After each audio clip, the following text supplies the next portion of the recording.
Sistem pertahanan udara Arrow milik Angkatan Udara Israel atau IAF dilaporkan telah mencegat sebuah rudal balistik yang diluncurkan oleh kelompok Houthi pada Senin, 16 Desember 2024. Insiden ini memicu aktifnya sirene peringatan di Tel Aviv dan wilayah sekitarnya.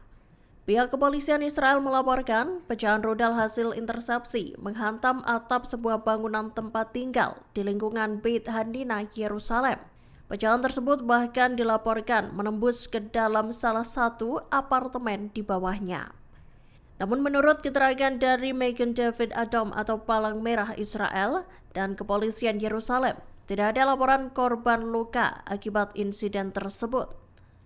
Dikutip dari Tribun News, pasukan pertahanan Israel IDF menegaskan bahwa rudal tersebut sejatinya tak melintasi wilayah udara Israel.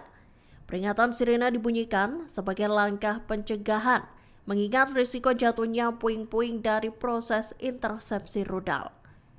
Rupanya, insiden ini terjadi saat Perdana Menteri Israel, Benjamin Netanyahu, tengah memberikan kesaksian di pengadilan distrik Tel Aviv. Diketahui Netanyahu terjerat kasus 4.000 yang mendakwa sang Perdana Menteri dengan tuduhan penipuan, pelanggaran kepercayaan, dan menerima suap. Selain itu, Netanyahu juga menghadapi tuntutan hukuman dalam kasus 1.000 dan kasus 2.000. Meski suara sirine terdengar kencang, kesaksian di pengadilan tersebut tetap dilanjutkan. Mantan Presiden Suriah Bashar al-Assad dilaporkan telah menerbangkan sekira 250 juta dolar atau sekira 3,9 triliun rupiah dalam bentuk uang tunai ke Rusia. Uang-uang itu diangkut pada periode 2018 dan 2019 lalu. Financial Times mengungkap hampir 2 ton uang kertas pecahan 100 dolar Amerika Serikat dan 500 euro diterbangkan ke Bandara Vnukovo di Moskow. Uang-uang tersebut lantas disimpan di bank-bank Rusia yang dikenai sanksi. Dikutip dari Tribun News, beredar kabar bahwa selama periode yang sama, kerabat Assad diam-diam membeli aset di Rusia. Langkah ini diduga sebagai bagian dari upaya rezim Assad untuk menghindari sanksi Barat yang membuat mereka terisolasi dari sistem keuangan internasional. Bashar al-Assad sendiri diketahui melarikan diri dari Suriah setelah serangan kelompok oposisi Hayat Tahrir al-Shams selama 11 hari. Serangan tersebut terjadi setelah bertahun-tahun perang saudara yang dimulai dari tindakan keras Assad terhadap protes anti pemerintah pada 2011. Israel dilaporkan tengah mempersiapkan serangan militer terhadap Houthi Yaman sebagai tanggapan atas serangan rudal dan pesawat tak berawak yang terus berlanjut. Hal itu dilaporkan oleh perusahaan penyiaran publik Israel Kan pada Senin 16 Desember 2024. Pengumuman ini datang seusai Israel mengklaim berhasil mencegat rudal balistik dan drone yang diluncurkan Houthi di hari sebelumnya. Dikutip dari Anadolu Agency, langkah itu terkait dengan meningkatnya ketegangan antara Israel dan sekutu regional Iran. Konflik di Suriah dan Hizbullah yang dinilai melemah disebut sebagai faktor yang mempengaruhi dinamika regional ini. Terkait rencana pembalasan serangan Houthi itu, IDF masih menunggu persetujuan dari pimpinan politik Israel. Tentara Israel menegaskan pentingnya menangani ancaman yang berasal dari Yaman. Diberitakan sebelumnya, pejabat keamanan Israel menyatakan Houthi telah meluncurkan 6 pesawat nirawak dan 2 rudal balistik ke negaranya. Untuk pertama kalinya, Bashar al-Assad menyampaikan pernyataannya setelah digulingkan dari jabatannya sebagai Presiden Suriah. Dalam sebuah pernyataan yang disampaikan melalui saluran Telegram, Assad menegaskan bahwa kelompok Hayat Tahrir al-Sham adalah organisasi teroris.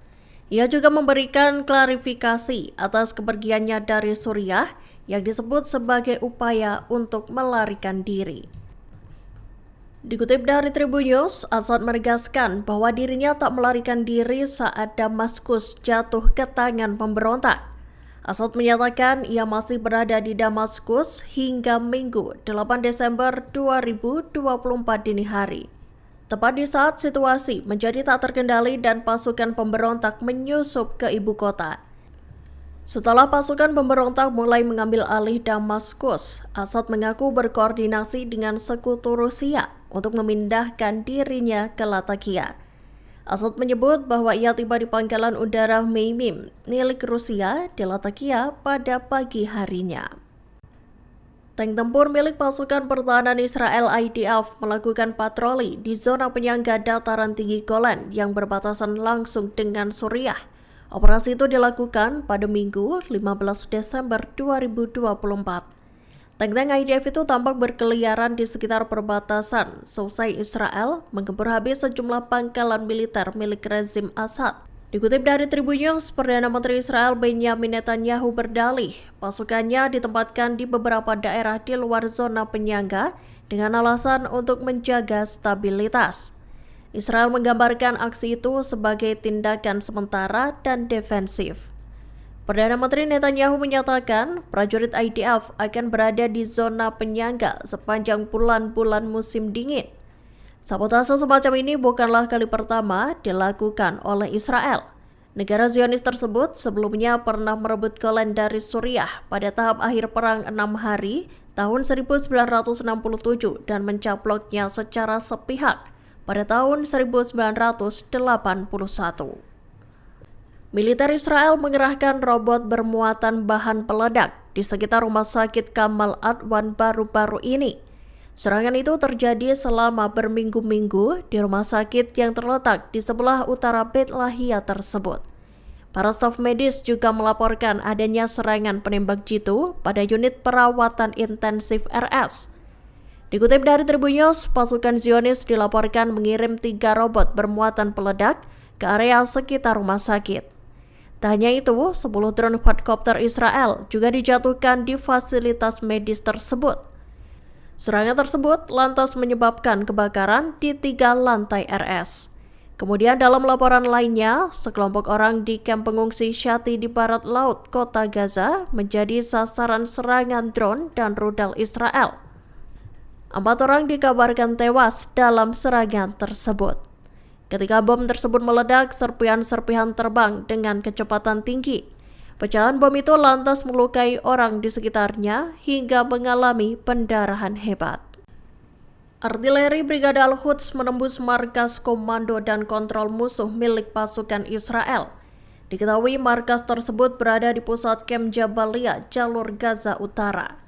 Dalam rekaman yang dibagikan pada Senin 16 Desember 2024, Al-Quds mengintai posisi para tentara Zionis itu dari kejauhan.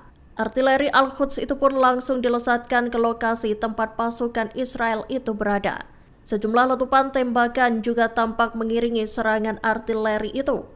Sebelumnya, Brigade Al-Quds juga menarget tank Merkava IDF yang ada di sekitar sekolah Abu Hussein di pusat kamp Jabalia. Al-Quds mengerahkan peluru tandem ke sebuah kendaraan militer Zionis itu. Di sisi lain, serangan artileri dengan peluru mortir juga terjadi di tempat berkumpulnya para tentara Israel. Serangan itu menarget lokasi yang ada di lingkungan Al-Janina, Timur Rafah. Download Tribun X sekarang, menghadirkan lokal menjadi Indonesia.